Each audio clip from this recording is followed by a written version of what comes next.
What is up, guys? Week 7 of the podcast, and today we have a very special guest. Ryan, would you like to do the honors? Yes. So today our very special guest is Kayla Voogd, but you know her much better as WinoPoker. You've likely seen her on streams such as Live at the Bike, where she regularly plays against some of the best live cash game players in the world. In addition, her tournament resume contains some impressive cashes, such as a second-place finish in the 2017 Triple Stack at the Commerce Casino against a field of over 400 opponents, and a cash in the 2018 Colossus in Vegas, and numerous scores on MTTs on both Poker Bros and PP Poker, since we've all been locked down in quarantine. She has a social media following of well over 25,000 people, where she keeps us informed about everything from cryptocurrency to crazy people who DM her to promote her page. Please welcome WinoPoker to the podcast. Dude, that was a really cool introduction, actually. I'm impressed. Thank you. The fact that you know about Wino's DMs makes me love you even more. Shrimp farm. Who doesn't know about Wino's DMs? If you don't know about the shrimp farm, then you need to stop what you're doing and go to my Instagram and read about the shrimp farm. Yes. Or your It's band with one follower, the best drummer of all time. Clyde. He's my newest favorite. I love it. But you know, the Wino's DMs, it takes a lot for them to blossom into something real, because I have a lot that fail. So I'm sure. You know, anytime I get one that I know is going, I just get super excited, and I'm like, I'll just be like, it's like my husband knows or something, because I will just be like laughing to myself like a psychopath, and he's like, "You're doing a Wino's DMs right now, aren't you?" And I'm like, in between laughing, I'm like, "Yes." How do they just not know you're trolling them? Like, I just don't understand. Well, a lot of the times they are so like they just mass message a bunch of people. So like they don't really take the time to like look at my account, look that I troll people, you know, so they'll just like mass send out messages. And then so when I respond, they're just like, "Oh man, we got one." And then the reality is like, "Oh man, you're about to entertain so many people." Oh, it's beautiful. It's beautiful. Yeah, it's my favorite. I'm sure you have a Wino's ton. DMs is my favorite. So I don't have that many people on my main account who message me about investing in like cryptocurrency and stuff. They're like, "Oh, you can turn in $500 into $1,500 in a week." I'm like, "Wow, really?" Like, I literally get so many. I don't know if it's because I just have like poker in my description, so they think like I'm more likely You're to a just risk toss money taker around, or but I'm sure you get a lot of those too. Yes, I get a bunch. I get everything, you know, and some go somewhere, and like I said, some don't. And but you know what? If they have potential, you know, I'm trying. You know, I gotta hit him with the shrimp farm or the Go photography or Clyde the drummer, or whatever else I got up my sleeve. You know. For sure. Well, we look forward to hearing more. It's fun. Oh man, and I have the funniest thing to tell you guys, actually, since we're talking about Wino's DMs, and this is so fresh. It just happened yesterday, and I'm still laughing about it because exclusive. It was supposed to be Wino's DMs, but it was like a real. So someone was like reaching out. They wanted me to promote something for them or whatever, and I thought it was, you know, Peter, watch Santana. Peter, sorry, my son.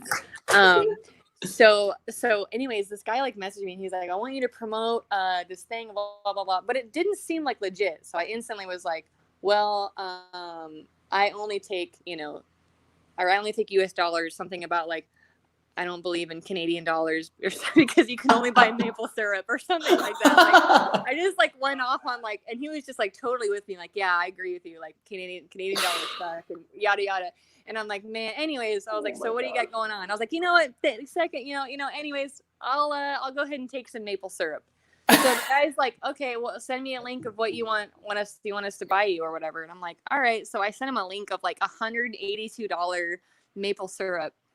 And he's like, "How much do you want?" And I'm like, is this happening? And I was like, "Okay, I'll take 3 jugs of it." So this guy is trying to buy $600 or something worth of maple syrup for me to promote something for him. And then I realized that there's actually like a legit company. And I'm like, "Oh, wow." I was like, "Can you guys actually email me what you want me to promote? And then we could figure it out." And so they emailed me, and it was like a real professional company from like somewhere. And I was like, I cannot believe they still want me to work with them after I was like bashing Canada and their maple bucks. And like, so they ended up sending me a payment, but it wasn't for the full payment that I told them that I was going to do it for, because they said, well, one of the maple syrup orders went through. So apparently I have a jug of maple syrup coming my way as well. So that happened yesterday, and I think I was like basically like belly laughing about it because That's amazing. Yeah, it was awesome. But anyways, I'm sure that's not what you guys want to talk about, but Sure, yeah. So easy one to get us started with. Simple first question: how did you first get started in poker? So, you know, I first got started in poker. I guess like the boring version is like my grandpa taught me, you know, originally how to play. That's awesome. He was, he's still alive, which is awesome. But he taught me how to play, and I didn't really have like a crazy passion for it when he first taught me how to play. But what ended up happening was I was living in Oregon at the time. I was actually working as a waitress. And it was like near the end of my shift, and a couple like of the local guys were like, well, what are you doing? Oh, I'm about to head over to the local casino. I'm going to play in the poker tournament. And I was like, oh, that sounds kind of fun. Like, my grandma taught me how to play. I know the basics. I know what beats what. You know, I wasn't Right. like, and I mean, I was probably, gosh, like 23 years. I was probably like 23. So I was like, I really I've never played in a tournament before, put it that way. And, you know, I went down there, and it was like, you know, very, very expensive. It was like $30 or something. But I ended up like winning. I think I won like $170 or something. That was a lot of money to me at the time. I mean, that's crazy. And I was like walking out like, I'm Phil Ivey. I am the greatest thing to ever basically grace the poker world, and this is what I'm gonna be. This is what I'm gonna do. So I played the tournament, and then basically I would start playing in weekly tournaments, you know, all the time, and just played that way. It was just fun for me. I think I played like a couple of times a week, and I only played tournaments in the beginning. And so we moved to California, and same thing. I'm just playing like small tournaments, and you know, I think the most I'd ever spent on a tournament was like $40. And then one day I showed up to play my tournament, and they were like, "Oh, the tournament got canceled."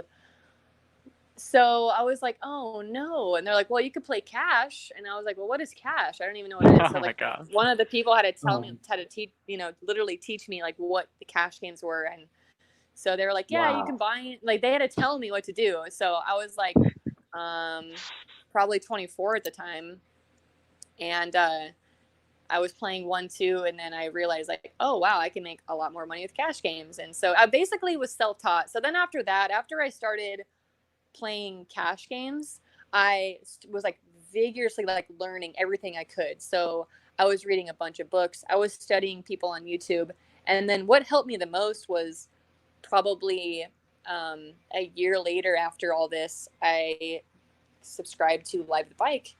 And there we go. That's kind of what really helped me. And so, and yeah, I'm actually turning 30 in a couple of days, which is crazy. So That's it's awesome. been fun. Did you live there at the time too, near is it Commerce Casino? Yeah, I think it's Commerce. I live about a little over an hour from, because Commerce is closer to LA, and I'm closer to San Diego. Yeah. Okay. So I'm about 45 minutes from San Diego, and I'm about like hour 15 from LA. So it's not too bad. It's not, you know, the drive is actually pretty nice for me. So I don't mind driving to go play in those games. I'm sure anyone would. So at the time, had you heard of the Phil Ivies or any poker players, or was it literally like, oh, hey, friendly, yeah, sure, I'll play? Because you mentioned feeling like Phil Ivey, but did you know who that was at the time? Yeah. So I knew a little bit, you know, like I said, I knew a little bit about poker, because I always was somewhat interested in it. I just never really, you know, for whatever reason, after my grandpa taught me and stuff, I just never, I don't know what it was. I just never really decided to go for it until that day that the two guys were like, "Oh, there's a tournament going on." I thought, "Oh, that sounds really fun. You know, I'm gonna go check that out." So I knew who, you know, Phil Ivey was. I knew who Daniel Negreanu was, it's actually funny because I actually interviewed Daniel Negreanu on one of his things that he was doing, or he Really? interviewed me, or no, actually no, what it was he was doing something on Twitter where he was like picking people to like do like a live Skype call with, and he picked me to do the live Skype call with. This was a couple of years so ago. sick. That's so cool. Yeah, yeah. So it was pretty cool. So I got a chance to like talk with him and meet him, and That's awesome. so, I'm very jealous. yeah, But, all right. yeah. Solid answer. So what stakes did you start at? And you answered that one too. So what stakes do you frequent now?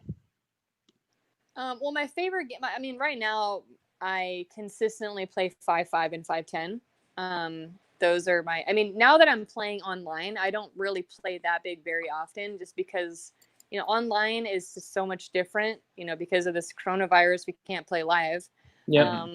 So I just feel like there's so much more, like with online is great in its own way because it's convenient, but as far as like live reads go and just like knowing the players and everything like that, there's just, it's so much better to play live. So for the most part, I'm playing like 1-2, 2-4. Occasionally I'll play 5-10 on online, but yeah, for live cash, I prefer, like on the show I play typically 5-10, 5-10-20.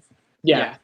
How did you end up making that decision to make that move up in stakes from the 1-2 up? I know you started with like a 1K bankroll and grinded your way up. At what point did you feel comfortable making that move?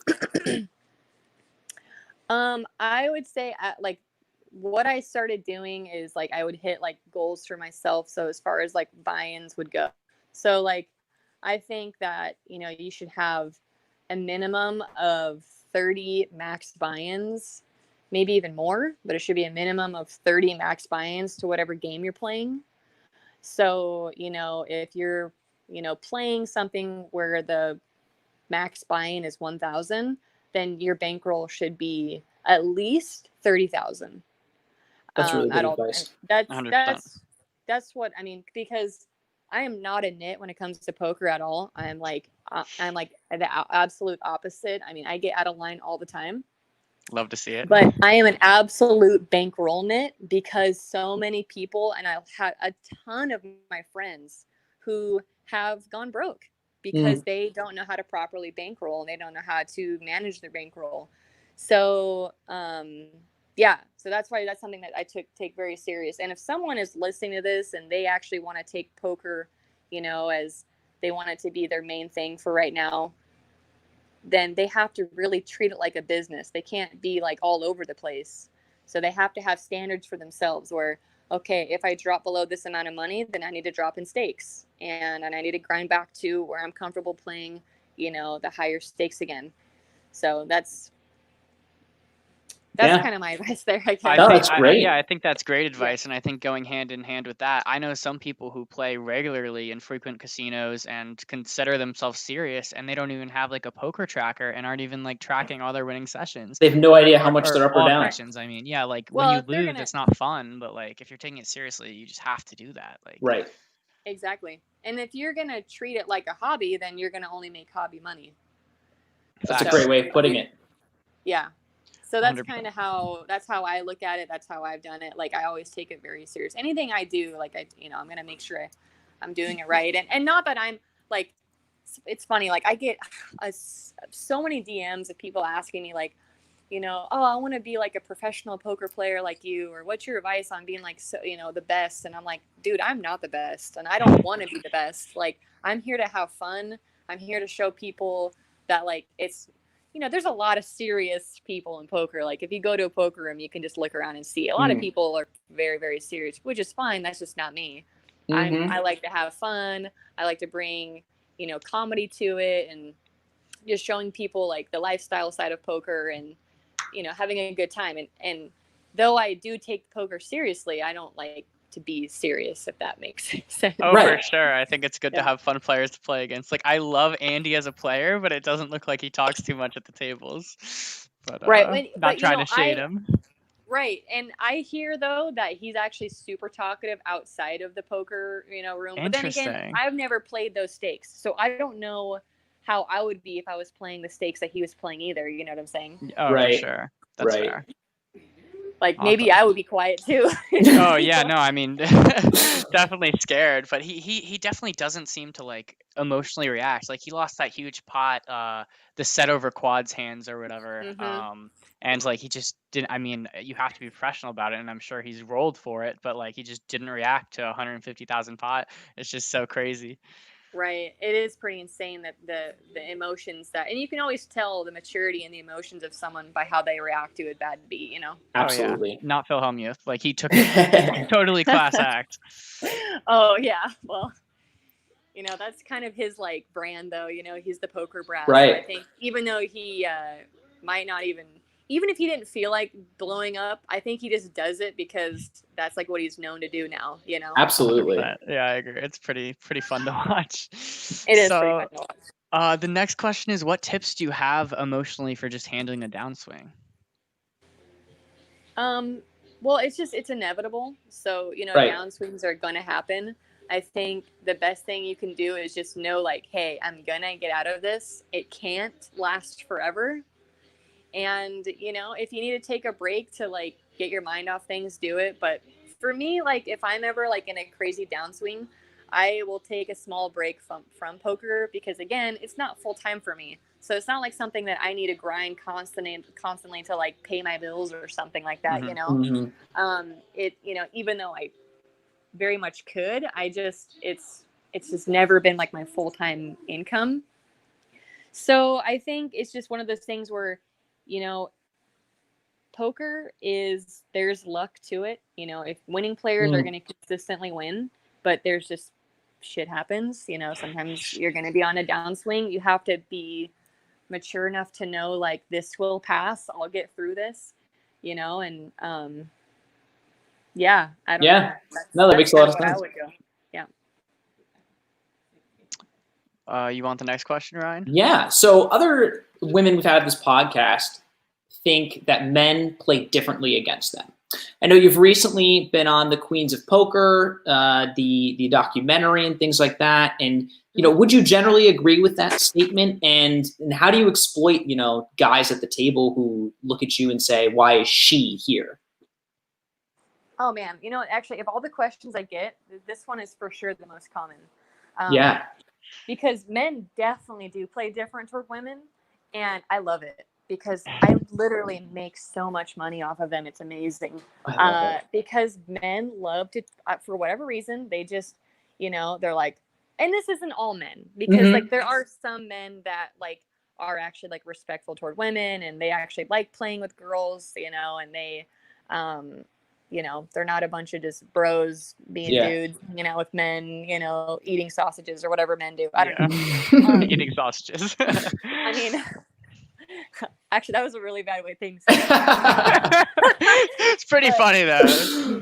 That worked out actually, but no. So like, there are some times where I will sit at a table and I just can tell that the dude across from me doesn't like that I'm there, doesn't like that I'm playing. So he just doesn't want me to win, and he tries to bluff me constantly. And I'm making like sick, you know, ace high hero calls and just like being right because I just know that he wants to bluff me. So like against players like him, I trap majorly. Like I will trap them and I just let them hang themselves, and I just make a lot of money off players like that. But then I have like the opposite, where then I'll have some guys that will soft play me because I'm a girl and they don't want to like pick on me or whatever, you know, they'll like, I mean, I've had so many times where I'm beat and the guy will like be like, hey, fold, and show me his hand. Wow. And I'm beat. And I'm like, so I just take advantage of all of that. You know, I take advantage of the nice guys that don't want me to get stacked and leave. I take advantage of the douchebag guys that are living in the 1900s that think men are, you know, superior. And then, but you know, for the most part, it's not that extreme. It's just once in a while. I think it's getting better for sure. So if, you know, Mike Caro has his book of tells, you could write a book of tells for female poker players, right? I think you'd get a lot of people to read it. You can read them like a book. You just described 4 player types of men. Yeah, you know what? That's a good point. That's a really good point. Maybe I'll look into doing something like that. You gotta. I All mean, right. So yeah. So as we've talked about Poker Bros, PP Poker, and just how quarantine has made us all made the transition, how do you adjust your strategy from live play to online? Man, well, that's a really good question. I think what I do online is I just tilt really hard. No, I'm just kidding. Online, so I don't play a ton of cash on Poker Bros and PP Poker. I do some, but I don't play a ton of cash. Uh, and I think the biggest difference, what I do with online is, because you're seeing like at least 3 times more hands online than live, I have to really tighten up my range because, I think a lot of people online that aren't used to playing live, they are losing because they're not used to they're just playing too many hands. Their VPIP is too high. So a lot of players will be like, man, I don't know why I'm a winning player live, but I'm losing online. And then I look at their VPIP and it's like 80%. And I'm like, well, Oh, there's your story. I'm Yeah, like, it's your nuts. VPIP needs to be like, really needs to be around like 25%. Yep. That's, if you're playing no limit, That's one of the And perks of Poker Bros is that it shows you like different categories, and I always try to end up in the wannabe pro. right. Yeah. 25 to 30 VPIP, good pre-flop raise percentage. Oh, see, I'm always table hero, but I that's love just it. That's Bryce. Yeah, that's me too. Don't worry. that's always table hero for sure. And I try to, when I'm playing like online and I'm playing cash, my whole goal is to get people on tilt. And I don't know why, but that's my favorite thing. And I just like will constantly just try and get people on tilt and then make pants. So I'll show bluffs and show bluffs and show bluffs. Oh, And then, me too. Like they'll and freak then out. You show them one bluff.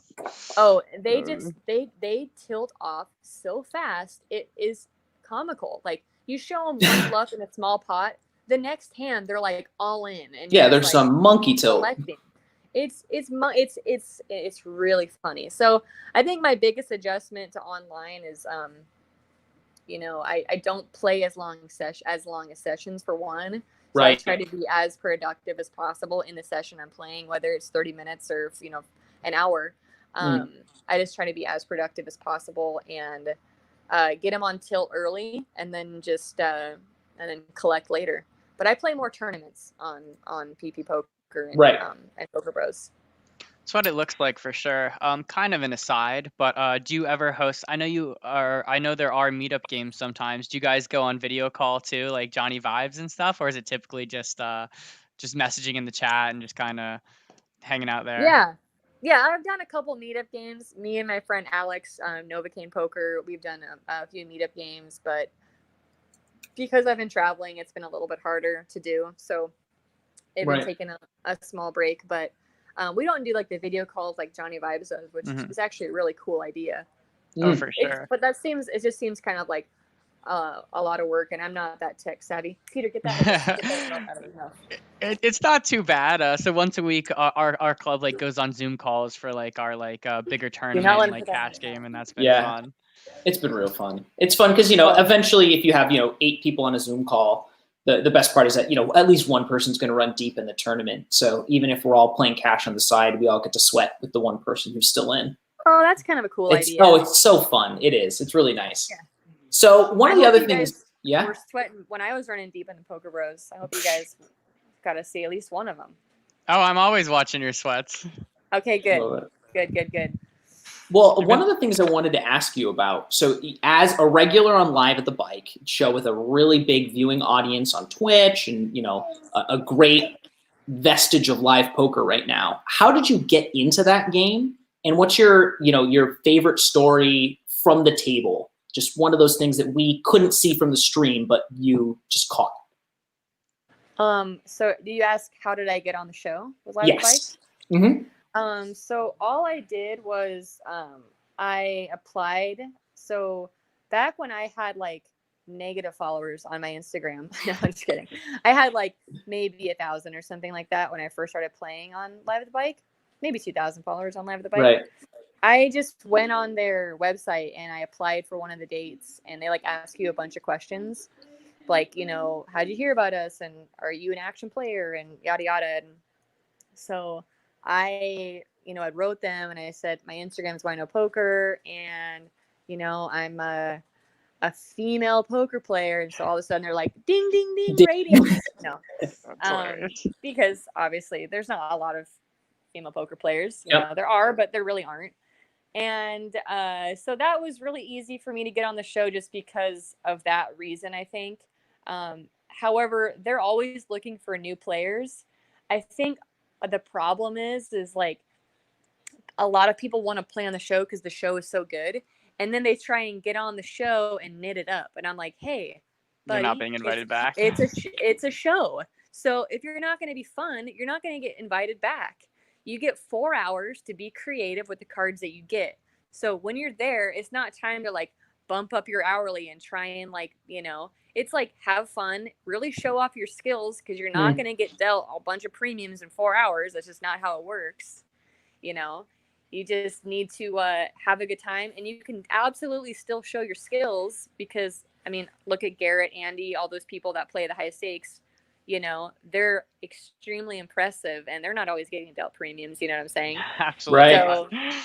So, and they're like super fun to watch because they are playing real poker. So, that's why they're always looking for new players. For that, they're not looking for someone that's trying to go on the show and knit it up. Right. But yeah, so I don't know. I have a lot of funny memories on the show. I don't even know one that sticks out because every time I play, it's such a good time. Yeah, that's fair. But I mean, it just looks like it's just 4 hours of just, you know, fun poker. People are playing Queen Deuce. It's a blast. My most recent show I played on was with Andy Milanakis. That was really cool. Oh yeah, you guys seem to be tight. That's awesome. Wow. I saw the post about him making you drink beer for one night. That was pretty funny. You know, he's actually a really nice guy, and he's exactly how you would expect him to be. But he's really cool. He's kind of a nit, though. Sorry. Oh, really? Yeah, I saw him on the Ryan DePaulo recent or one of the they were playing out. That was fun to watch him play. He seems like a pretty competent player. He also likes to go crazy. He can make some big folds. Yeah. And you know, he's fun. He's a cool guy. That's awesome. So aside from poker, what are your passions? I know you recently got licensed. Was that to serve wine, or what was that certification exactly? Oh, so that's called a sommelier. And the sommelier is like the highest, basically like the highest rank certificate you can get in the wine industry. Never heard of it. There's sommelier is like the hardest test that most people never have. It's insane. So there's like different ranks to the sommelier. There's 4 tests. The highest ranked sommelier test has been going on for 50 years, and only 200 people in the world have ever gotten it. So it's pretty insane. And Bryce, in case you're curious, there was a huge cheating scandal a few years ago about this test. I'm not gonna lie. I thought you were joking when you were like, you haven't heard of that. Like, you're is this given like some big test? Yes, it is. It is almost impossible to pass. You're given like a couple of different wines. You have to be able to name what region it came from, what year it is. Did you already pass that, or are you working towards that right now? Yeah, I can't imagine it's that one. So there are 4 different tests to the sommelier. Mm-hmm. He's talking about the master, which is the hardest one to get. And like I said, in 50 years, 200 people in the world have been able to pass it. It's just basically like insane.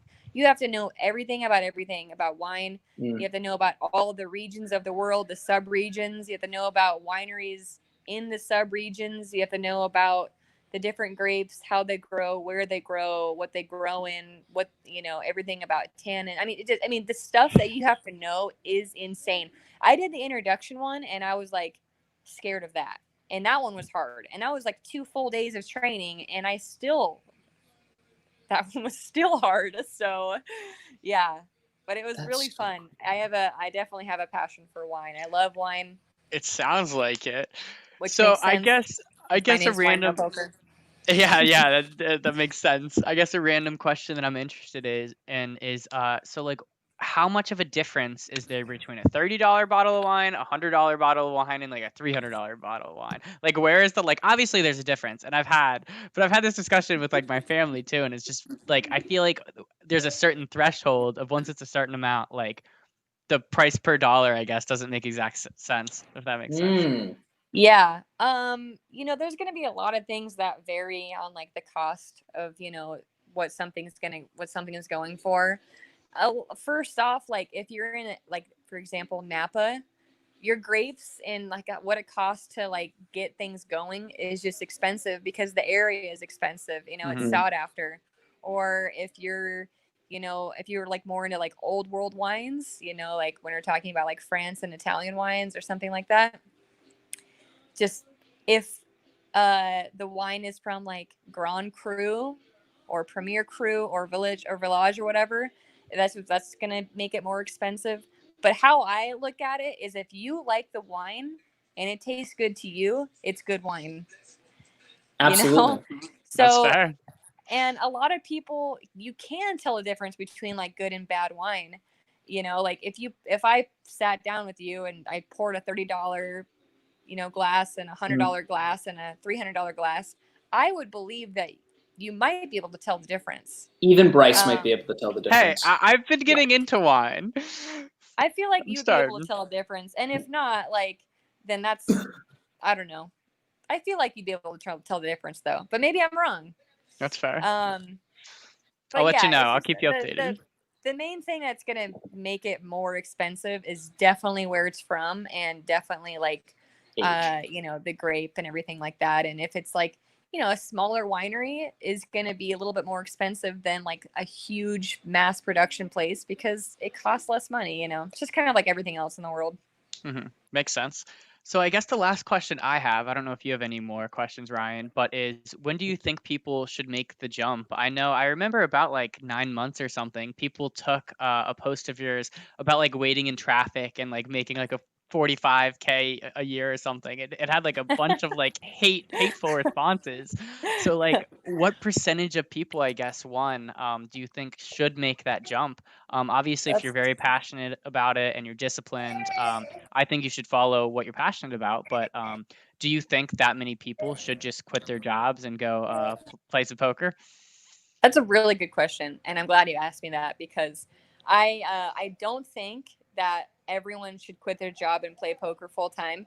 And my comment about that wasn't even about people playing poker to begin with. It was about the traffic. It was about, most of the people that I was sitting in traffic with were not following what they love to do or were not doing something that they were passionate about or even are good at. They're just doing it to pay the bills.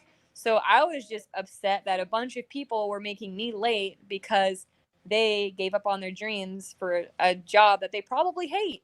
Yeah, right. That's how I personally took it. And when I saw those responses, I was like, you guys are just being crazy. Oh, people find ways to get offended by me. Trust me. You should just follow me on Twitter. People find ways to get offended. And what I say to like people who are considering playing poker full time, my honest thing is don't, because poker is a really hard way to make an easy living. I think Doyle Brunson said that. Yeah. And Best saying. It's so true because you're still trading time for money when you're playing poker. So poker should be and can absolutely be a very good part-time income, but I don't think it should be full-time because I think when all of your money comes from playing poker, it's going to make it very, very stressful. And I don't think you're going to enjoy it as much as you first did. So, but if it's part-time, then you can kind of still like play how you want. And that's just my opinion. People can play full-time, and I've seen people do it. I've seen people be very successful full-time poker players, and that's awesome if you can do that. But for me, part-time is the way to go. And to answer your question about like people should be doing what they love for a living, I don't believe that either. I think people need to be doing what they're good at and what they make money at. So that way they can like afford to do what they really love, because there's a lot of people who are passionate about things that you can't make a lot of money on, which, right. And you know what? That's totally fine. I just want people to be happy with what they're doing. So if you're happy, like if someone, for example, is like, I want to be a surfer, you know, like, well, it's really, really hard for you to make money being a surfer. Okay. So maybe you can do like surfing lessons. That's cool. But you probably aren't going to become a millionaire by doing surfing lessons unless you know what I'm saying? Yeah, Yeah. So for like sure. be really good at something, make a lot of money, and then that way you have a bunch of money for freedom to be able to do what you want.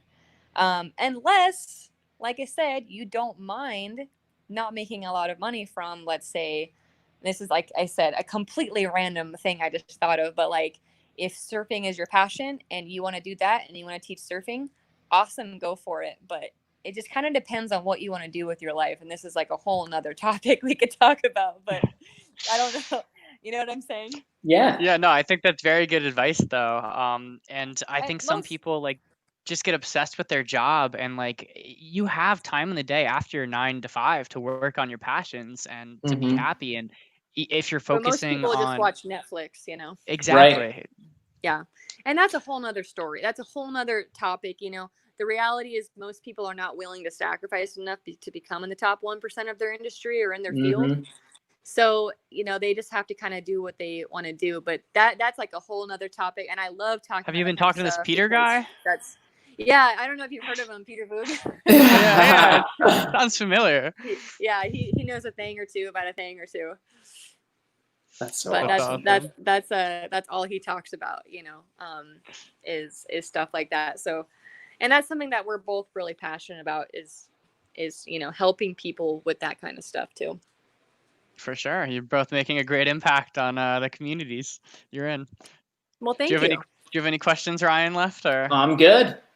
well, thank you Cool. very much for taking 40 minutes out of your day. Enjoy your road trip and tell the fam we say hi. Awesome.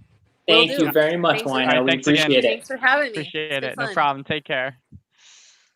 Alrighty, so we are gonna have a brief news segment. There's some interesting stuff going on in the Twitter sphere. Basically, if you haven't heard, there's been a lot of drama surrounding Bill Perkins and Jungleman, aka Daniel Cates. So I'm gonna bring up some of that. So basically, a few days ago, Bill Perkins tweeted a very sus tweet that had the poker community a little bit of On edge. outrage and confusion. So let me get my screen up real quick. Alrighty. Okay, so basically he tweeted cheating scandal in poker going on that would make the Mike Postle scandal look like a church service. Really hard to wrap my head around. I'm very disappointed in many people. Some you would call poker heroes. Person showed integrity, others failed miserably. So he later went on to tweet that it was one of the top 7 players in the world, which had a lot of funny tweets going on. And Fedor Holes tweeted that he was number 8 and he was glad so that it couldn't be him. That was pretty funny. But anyway, so initially, people didn't know who it was, and he came out and accused Jungleman, and Jungleman denied it. He's like, I didn't do that. But he recently, like 7, 8 hours ago, said he did do it. And basically, he was what happened is ghosting. So he was playing on a fish's account and making tons of money. And one of the people who came out was Dan Blazarian. Dan Blazarian, botching the pronunciation, All good. and he's like, yeah, he stole all my money. And basically he admitted to doing it, Jungleman, but he said that he never played against him, and I loved all the funny tweets that said it's funny you had to tweet or cheat against him in order to make money, because as we know, if you've ever seen Dan play, he's not He's the a best poker donk. player, and he claims to have made all his money from poker, and if Right. you believe that for one Right. second, you're crazy. Yeah.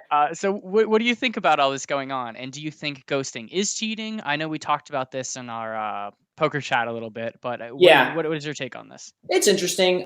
He's been accused previously, actually. He was accused once in like 2011 of doing this too. He admitted to it on like a text chat or something. So, you know, this isn't the first or second time that this has happened. And I think, oh goodness, Glance, Matt Glance? Why am I blanking on his first name? But he tweeted out an interesting response to this where he said, you know, name a famous online professional poker player who hasn't either played under somebody else's account or given advice to someone who wasn't them while they were on a table playing hands. So, I think it's just something that people have to take into account when you play online poker, that you're opening it up to a whole nother level of cheating. When you're in a casino, if you've ever looked up from your poker table in a casino, you'll see 25 cameras looking right down at you. Mm-hmm. They're watching you. They see every single angle. They're going to catch you if you try to do something. And that's the real issue with online poker, is that at the end of the day, when people do stuff like this, it's difficult to catch them and it's difficult to pin them in doing this. Do I think it's wrong? Absolutely. I think if you're going to play as someone, you should play as someone. I don't think you should misrepresent yourself as someone else. But I think, again, that's hard in the online poker world because, you can choose any random tag you want to and be anyone you want to. So it's hard to say. I think it's interesting, and I don't think it's necessarily black and white. So in terms of playing under someone else's account, I think that's wrong. Right. If you show up and you're Usain Bolt and you run a race under someone else's name, that's cheating. And I think that's similar in poker. If you're a brilliant poker player, like, there is skill in poker. I hate to break it to you, but Shocking. there is. So I think it's interesting though, because if you're just like, if you're Matt Berkey and you're chilling in your apartment and you're playing some huge tournament, and like someone gives you advice on a hand, is that cheating? Obviously they're giving you advice. I don't know, it's weird, because one part of me says, like, that's wrong, live you can't do that at all, but at the same time, like, I think so many people do that, so it's just hard to monitor. And if other people are cheating, is it okay to cheat? You know what I'm saying? I think it's 1,000% wrong to play under someone's account. Yes. And I think it's good that he's accepting responsibility, and he says that he accepts his role, and his punishment should be disproportionate compared to a normal player. So Which I also agree with. He should be punished for this, and Yes. I think it's a good response, and I think it's good he admitted to it. And I definitely see both sides of it. It's something interesting, and I thought it was definitely worth bringing up. And I'm interested in your guys' thoughts on this. So feel free to reach out to me, and I'd love to have a conversation about it. Always down to talk poker. But yeah, I think we should go into our hand histories now. I agree. If that works for you. So let me pull up the first hand real quick, and I'll go back to sharing the screen. So do you want to give a little introduction to this first hand? Sure thing. Which hand is this? Oh, is this our listener hand that we're starting off with?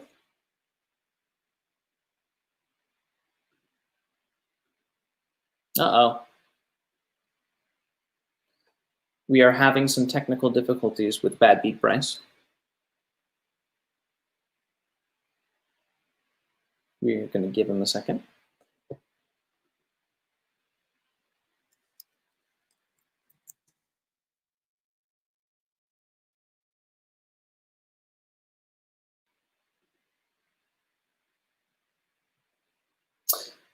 I think his internet has gone down, which stinks.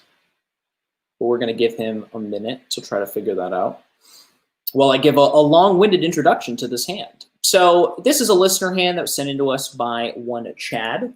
It's interesting. It's a 1-2 game that I believe was played live. At least I hope it was played live based on the way the action went down here. Another important thing to note is that we are always looking for more listener hands. It's fun for Bryce and I to go over tough spots that we've been in, but I think it adds a certain amount of bias to it when we're talking about our own hands in our own spots. So it's fun. It's fun, always fun to discuss spots that happen for other people. And I think it's great for our community to be able to look at a whole bunch of different spots. So, don't hesitate to reach out to us with your hands. We always want to see them. We always want to talk about them. The only thing that it does is it makes you a better player, makes us better players. And, it's great. I eat a lot of Bryson. Oh, there he is. He's back. Okay, I'm so glad I'm back. My internet completely crashed. Excuse the technical difficulties. I'm glad the broadcast didn't end because I was afraid it would. Yeah, let me share my screen and let's have this not crash. Good. So far, Fingers so crossed good. this time. Perfect. Okay. Sorry. I gave a really long-winded intro and talked about how we needed more listener hands. So Trollin texted me and he's like, "Oh, I thought that girl was in our club." You've got to look up WinoPoker, my guy. Alrighty. So I don't know how much of an intro you gave, but I'll deal the cards. Right. So this isn't me. This is Chad. So we'll pretend our Paul says Chad. Okay. So Chad And- Hoffman, it's all you. Yeah. He opens under the gun to $10. We're playing 1-2 here. So, I disagree with opening 5x. I don't like the sizing. Right. We can always quibble over sizings, but I just think this is a little weird. I think had he explained that the dynamic at the table was that everyone was opening to 10, then I can say, perfect, that's fine. Everyone's opening to 10 and that's the standard. But if that's not the standard, then under the gun, you should, 4x should be the top end, and especially with 7 or 8. Yeah, I think 7 or 8 should be the standard sizing. But we'll just move on from that. Yeah, it doesn't have too much. If you get 3-bet, it's so much easier to call $21 than it is to call 34 or whatever. Yeah. And obviously depends on the action outside. So anyways, he gets 2 callers, and the flop comes 6 king 5. 3 callers. No, C2. Oh, yes, I didn't see. You're right. 3 callers. So there's 43 in the pot, and he decides to, I believe he leads here. No, he checks. He checks. Yeah. Interesting. Okay. So again, I think 4 ways here. I don't disagree with the check. I'm not betting. You have some backdoor equity. There's some chance that you're ahead with 7s here. But I think, especially considering your 4 ways in this pot, it's just not worth it to bet out here. Had your $10 raise isolated just the button, you could make a case for leading here. But I just think because your 4 ways with 7s, there's really not a whole lot of point to betting. I agree. Do you think the call of $15 is fine? And what do you make of this sizing on the button? Do you think he's trying to steal? Do you think it looks like a draw? Do you think it's a king just trying to get value? What do you think of the villain sizing? Right. Initially, I think that's what I would put him on is some suited combos containing hearts.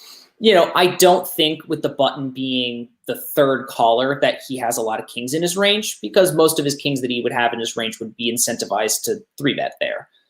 So I think he was seeing a flop with a good price, and I think it's pretty likely if he's betting this small into 3 people that he's setting a price with a draw. That's fair.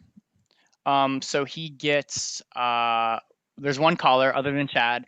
And the turn brings I think it's a 7. A 7. Yeah. So pretty good card. Obviously, it's a heart, and it brings in the flush. So he decides to lead for 35. What do you make of leading once the flush gets there? I disagree with it. I think that here, if we had put the villain on just heart combos, then obviously he's gotten there. And, you're just drawing to the board pairing, which means you aren't dead. But I just don't think there's a real point to leading here when you can check to the villain who's, going to bet their flush. I agree. I don't think he should bet, because if he raises to 105, what are you going to do? Right. Like, I don't like calling, but you're probably going to, especially, no, you can't. Given the stack sizes, you just can't. You don't get enough value. So I think you have to fold 205 raise. But if he bets 35 and you call, I don't hate it. I think that's fine. If the board pairs, I think you get a lot of value. But if you're betting and you get raised, you're screwing yourself. Yes. So I don't like the bet.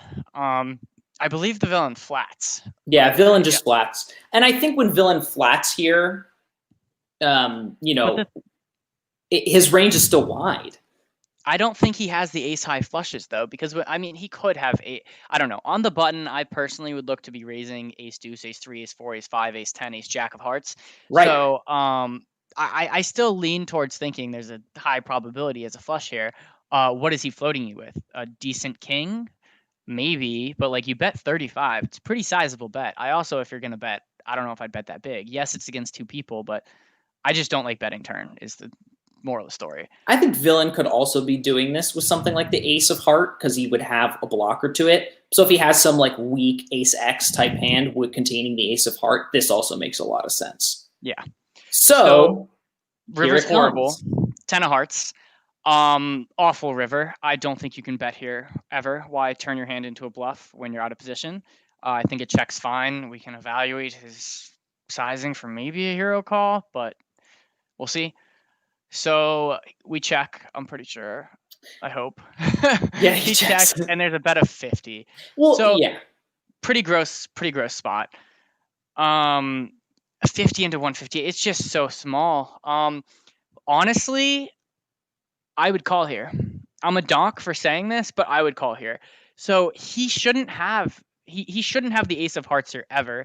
And if you jam on him, does he want to call with the queen of hearts? I think he'd just want to check. The only hand that bets is queen of hearts, maybe jack of hearts. He's crazy if he bets anything else. If you're betting a 9 or 8 of hearts, because you led turn, you could have all the ace of hearts, all the queen of hearts. So I think when he bets, I think he's bluffing. I think he's trying to steal for a cheap price, and I think you have to call. While we said villain could have a lot of flushes on the turn, when he bets this river card, I think you have to call. And Fog and I were talking about this because I called him really lightly. He bet like third pot, but he really only could have one hand, and he had it. And he took me to Value Town, and he did.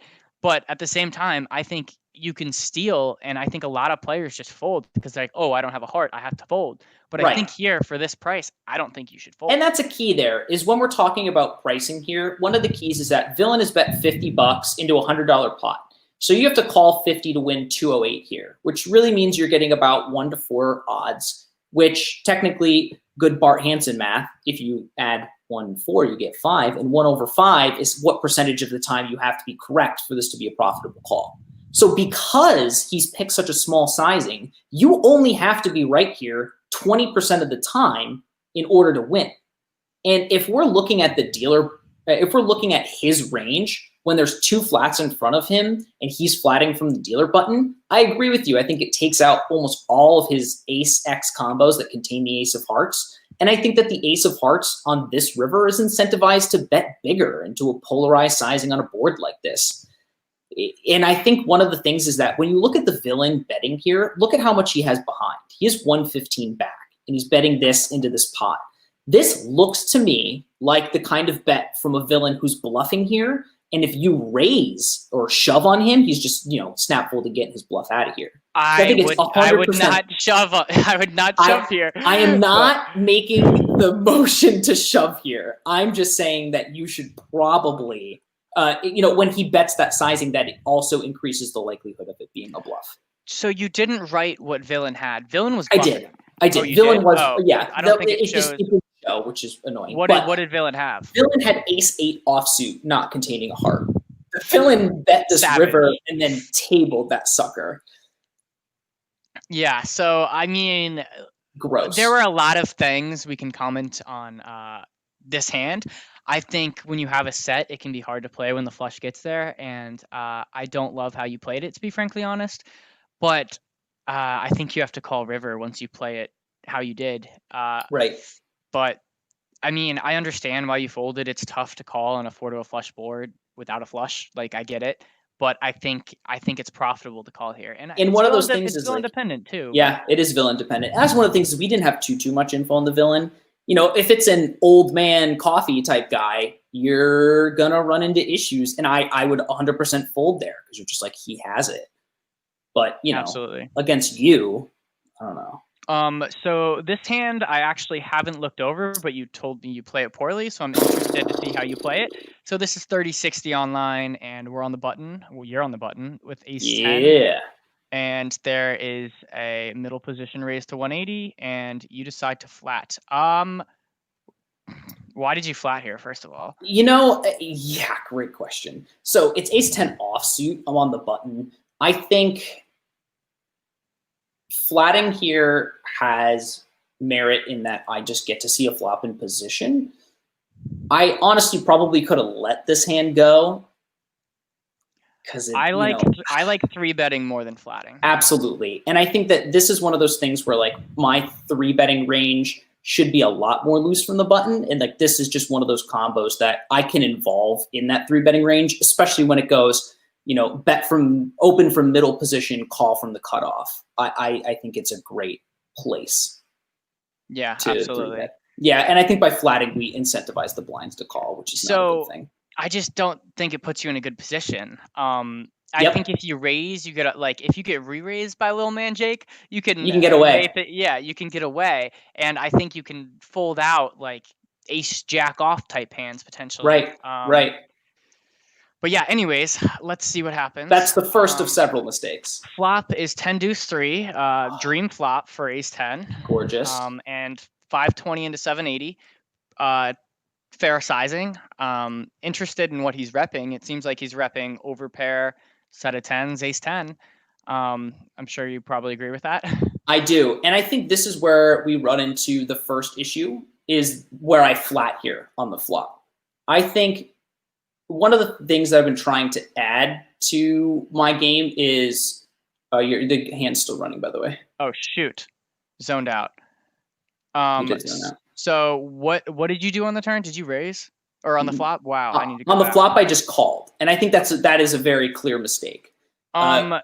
Yeah, I'm looking to raise. And if he jams on you, I depending on the player, I think you can potentially get away, as crazy as that sounds. I think it typically looks like an over pair. I mean, sure, he could have ace 5, ace 4 hearts, which is just not getting away from this.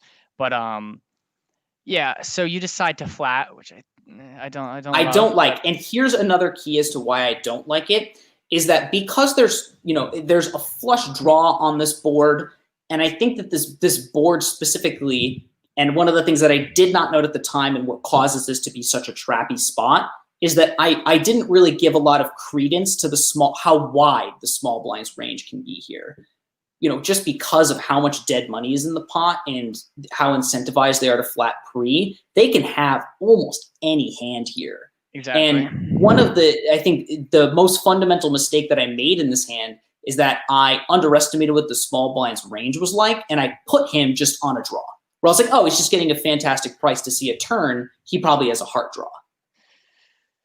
Yeah. And I don't like both streets you've played so far. Correct. But, I mean, it's only going to get worse. Hand. So I mean, hold on. The turn's good for you. The turn's good for you. 5 of clubs, and he checks 21 into 23. Oh, this is just disgusting. So when he bets 21, I think you're beat, bro. Like I think you're just crushed. I think you're crushed. Do you think he's going to bet this big with a flush draw? If you could have a set of tens. You could have a set of, I don't think you have a set of tens. You'd be raising the button. You could have a set of threes. You could have a set of twos. You could have a lot of hands. And I don't think he leads this big with a flush draw, because if you jam on him, he's just going to he doesn't have to call. That's but he led almost pot on the turn, which doesn't happen too often. And then you decide to flat. At this point, I think I like a flat, honestly. I think you should have raised flop, and I think you should have raised pre-flop, but I don't think you can raise here. No. You're only going to get called by a better hand, obviously. Exactly. So that's the problem with delaying your raise from the flop to the turn. And this is kind of one of those things. It's like a top hand is one of those things that you're going to have to raise when you flop top, because by the time the turn comes, you could already be in trouble. So you mentioned being afraid of the small blind, so I'm interested in what the small blind does here. Oh, he flats. Whoa. Yep. Oh, that's scary.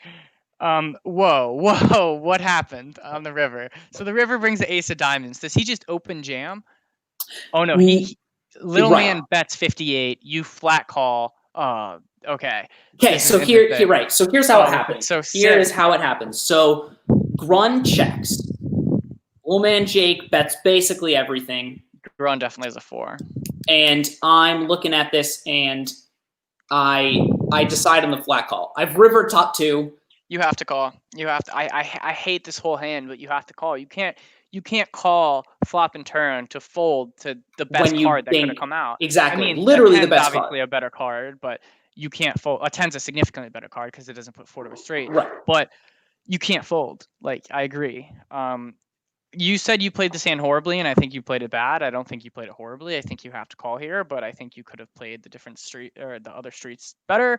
I'm sure Grun flips over a 4 here. I don't know what the hell little man Jake has at this point. What does he have? I literally have no idea. Why does the hand? Yeah, 3-4 makes sense. Ace 5. I just don't understand why you're jamming. So I just think he saw the fact that he had a straight flush draw.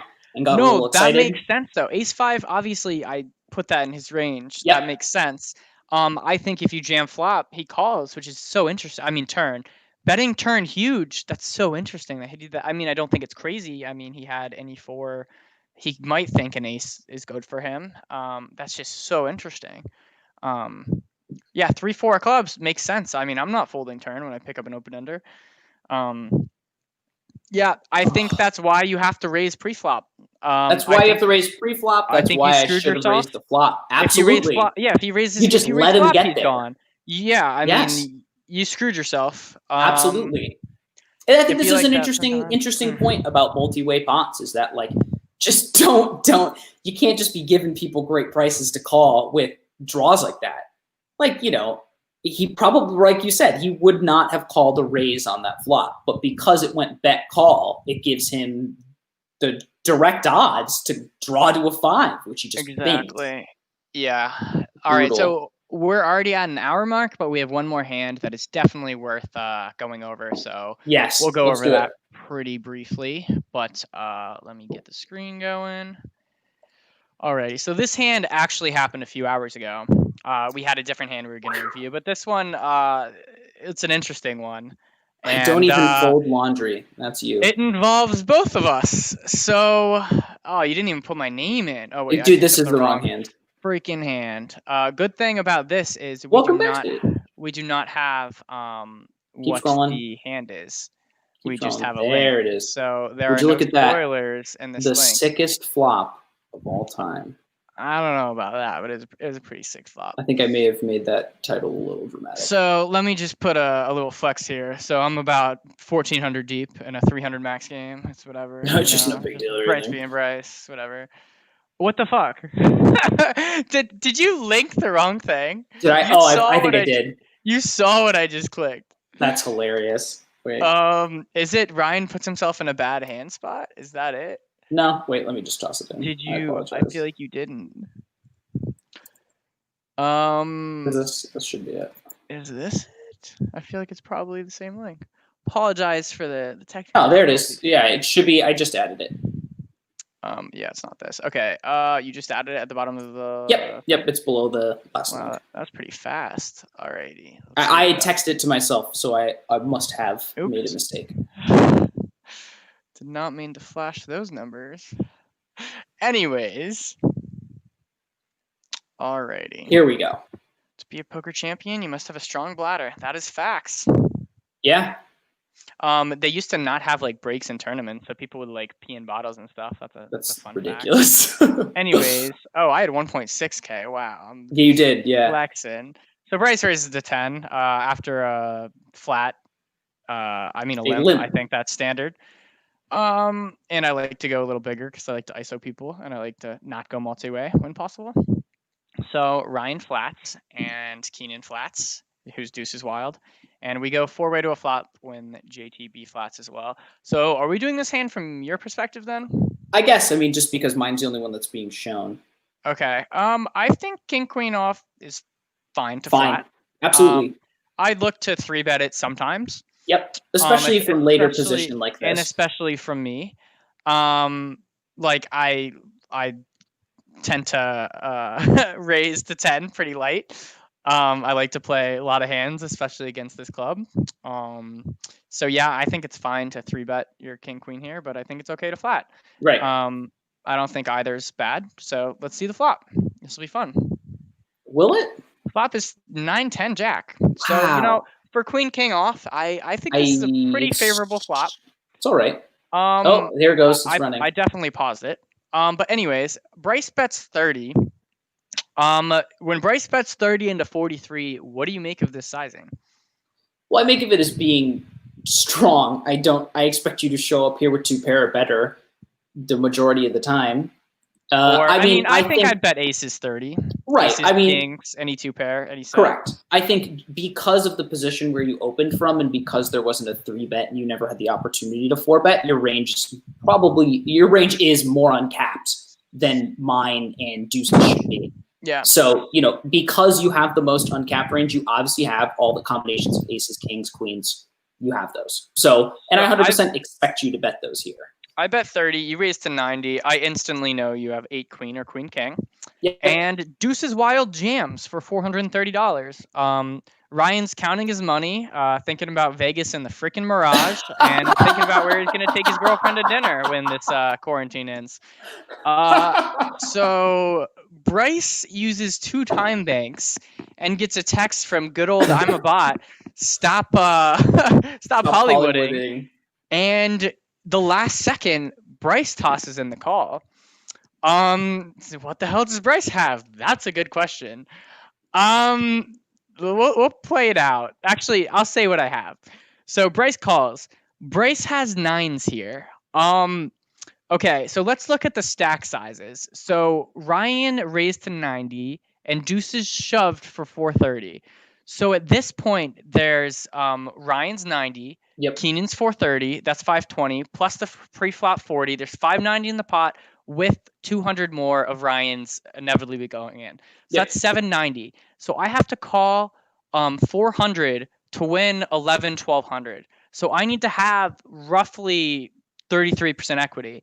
And ironically, if I put both of them on King Queen, I have 33% equity. Literally, like exactly. Like it's like 32.5, 33.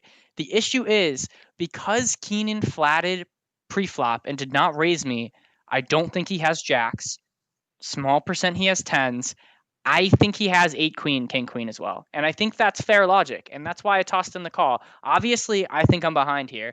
But board pairs and I'm good. And that happens 33% of the time, given that they have Queen 8 or King Queen. Yeah. So given the huge stack size you have behind. This is just such a sick spot. Such a sick spot. And if Keenan re-raises me pre-flop, I fold. He has more of the jacks, he has more of the 10s, and if he has those hands, I'm virtually dead to 1 out. I'm dead, and I'm just fucked. So we flip over our cards. Keenan has jacks. I have 9s. I'm just dead. I'm just like, this is stupid. Frick you, Keenan. I hope Ryan wins at this point. And the board runs out. Give me that 9. 9 ball one time. 9 ball one time. 9 ball one time. Come on. 9 ball one time. 9 ball one 9 ball one time.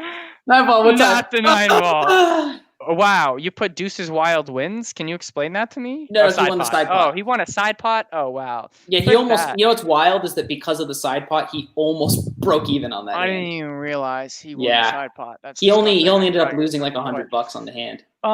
Yeah, so honestly, best case scenario, it's 33%. I didn't describe that, so I honestly lean slightly towards a fold.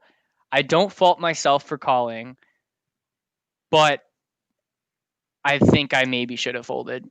Right. I think I don't fault so you tough, at all. Man. Right. Like it's hard to fold a set. Obviously, I know you have me beat, but given like if Keenan wasn't behind you, I'm folding. I'm snap folding. It's just so stupid. Like I don't know why. I also don't like how he played this hand. I think he should be looking to 3-bet jacks. You flat. Does he want to go 4-way to a flop with jacks? I think Keenan is a very, very good player. And I am so shook that he's flatting this. Me raising to 10 means nothing. I'll raise to 10 with literally such a wide range. And if I re-raise you, you can maybe get away. If you make it 30 and I make it 105, fold. Like, fold. You lost $30. Why would you want to go 4-way to a flop when virtually any overcard just screws you?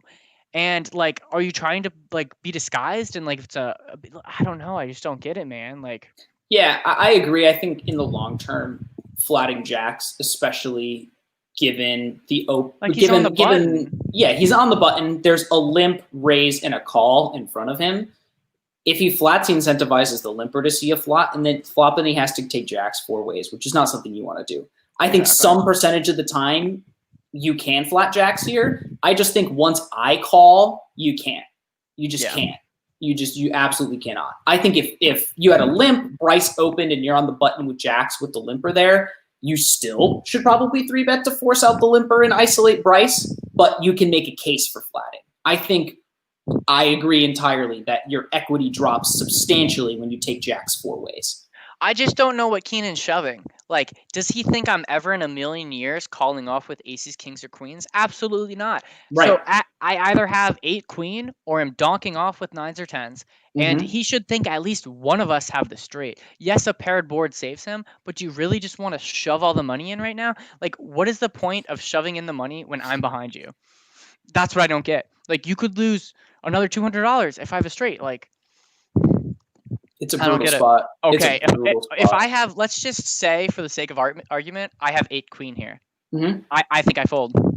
Yeah, when you bet it out on this flop, And you get Keenan raised jammed? shove. I mean, I just want to state it obviously to the viewers, and I think I made a slightly unprofitable call, and I had a long argument with Evan. And if you are watching this, Evan, I wasn't mad. I was just, if I was irritated at all, it was because I thought I might have made a bad call. And putting in the numbers, running the numbers, I think it was a slightly, because at best I was 33%. Yep. I think it could be a fold. And I explained my logic in thinking Keenan should be 3-betting jacks. And obviously you can't assume a player's going to do anything all of the Yep. time. You can't, and you shouldn't. Right. But that was my logic. I think I could have gotten away from it. Nice hand, Ryan. I think Keenan could have played this differently too. But I mean, It would have allowed you to Papa. get away a little cheaper. But yes, you got to buy me. You got to buy me a beer. And, yes, sir. We'll call it even. Absolutely. But yeah, thank you for tuning into our longest podcast, 70 minutes. Hope you guys enjoyed. Thank you so much, WinoPoker, for coming on. We are going to continue to bring in great guests. And if you have any suggestions, comments, concerns, please hit me up. Continue to send your hand histories. We love those. And thanks for tuning in. Take care, guys. See you next week.